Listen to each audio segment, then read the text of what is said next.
এটা আমাদের গরু, এই গরুর দুধের থেকেই আমি আজকে ঘি তৈরি করব। এটা পাথরের বাটি, এই বাটিটা আমার শাশুড়ির, সেটা আমি বাংলাদেশ থেকে নিয়ে আসছি। সেই এই বাটিটার বয়স হচ্ছে না হলেও 100 বছর, আজের না, অনেক দিনের। ওর বাবারই তো 80-85 বছর বয়স হয়ে গেছে। ওই যে গরুটা দেখলেন, ওই গরুটারই দুধের সর 7-8 দিন যাবৎ ওই সরটা ওঠায় রাখছি। এটা দিয়ে আমি দুধ করবো, ঘি বানাবো। এই সরটা পরে কেমন করে জানেন?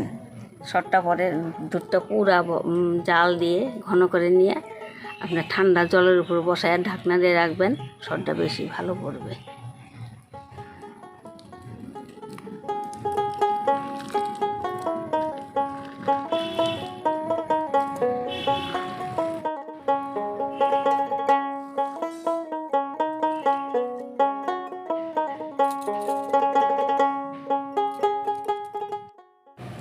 এটা আমি কষলাবো, এটা ভালো করে কষলায় নিয়ে মাখনটা বার করে নেব।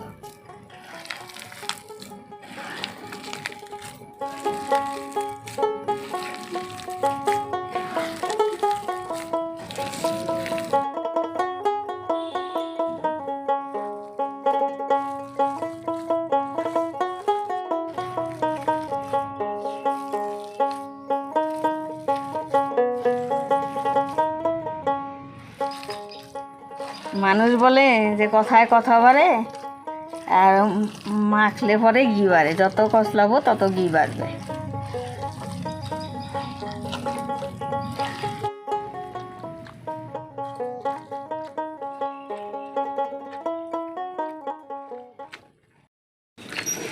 এই যে আমি মাখতেছি, এটার থেকে এই যে দুধের অংশটা আলাদা হয়ে গেল, আর মাখনটা যে আমার হাতে দলা হয়ে আসছে।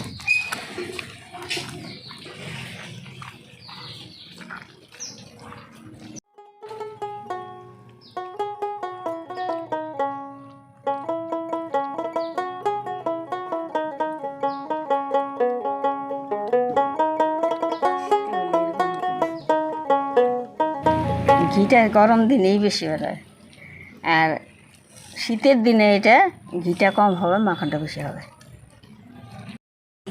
যে মাখনটা যখন কষলানো শেষ হয়ে গেলে এটার মধ্যে যে জল দিবেন, এটা ঠান্ডা জল দিবেন। ঠান্ডা জল দিলে মাখনটা দলা হবে।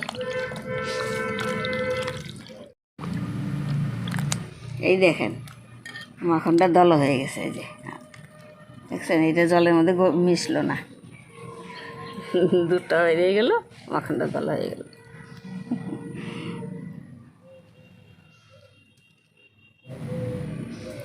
এই দেখেন, এইটাতে মাঠা বলে। এটা খাওয়ারও উপকার আছে, পেট ঠান্ডা থাকে। গরম দিনে সবচেয়ে বেশি ভালো। শীতের দিনে একটু সর্দির ভাব থাকলে তারা খায় না। এই এটা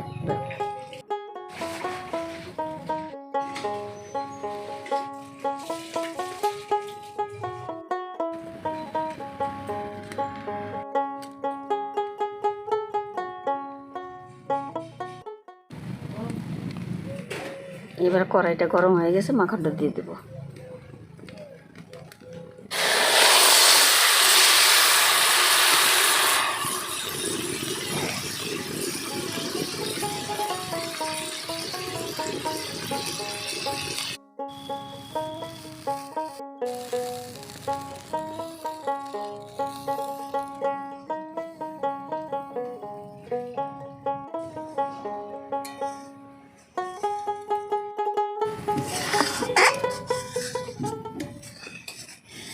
এটা আমি কতক্ষণ জাল দেবো।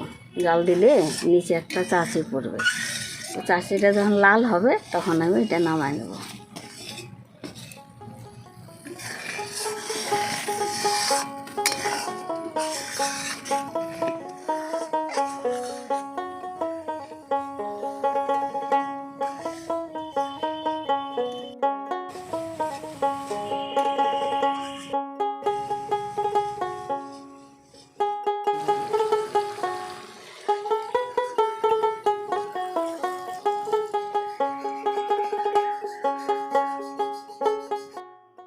এই সময় চাষিটা কম পড়বে, গরমের দিন তো সম্পূর্ণটা ঘি হয়ে যাবে।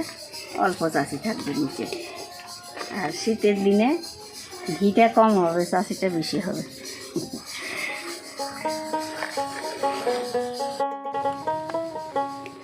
হয়ে গেছে, এখন নামাই নেব। এই দেখ উপরে যে চাষিটা উঠলো, এটা আবার থামে যায়নি, সম্পূর্ণটাই ঘি। ওই যে অল্প নিচে চাচি, দেখো কতটা ঘি বসছে। এটা শীতে হলে হইবে না, শীতে হলে কম হইতো। ঠান্ডা হয়েছে, এখন ঘিটা ঢালবো বাটিতে।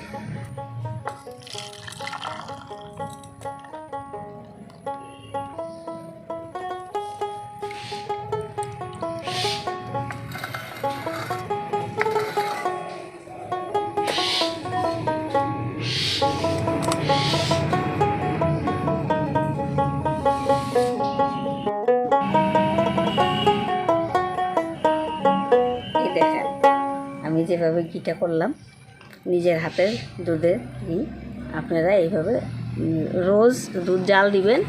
আর শটটা ওরকম ঠান্ডা একটা বাটির মধ্যে জল রাখবেন, তার উপরে বসা রাখবেন কড়াইটা, তাড়াতাড়ি শটটা পড়বে। ওই শটটা 5-7 দিন উঠাইয়া তারপরে ঘি করবেন। দেখেন আমি যতটা ঘি করছি অতটাই আমার ঘি হয়েছে, কম হয় নাই কিন্তু। আর এইখানে আরও কতটা রয়েই গেছে, তাহলে পুরোপুরি আমার 1 বাটি। দেখলেন আমি কিভাবে করলাম, আপনারা এইভাবে করবেন, করে খাবেন, ভালো লাগবে এবং ভালো থাকবেন।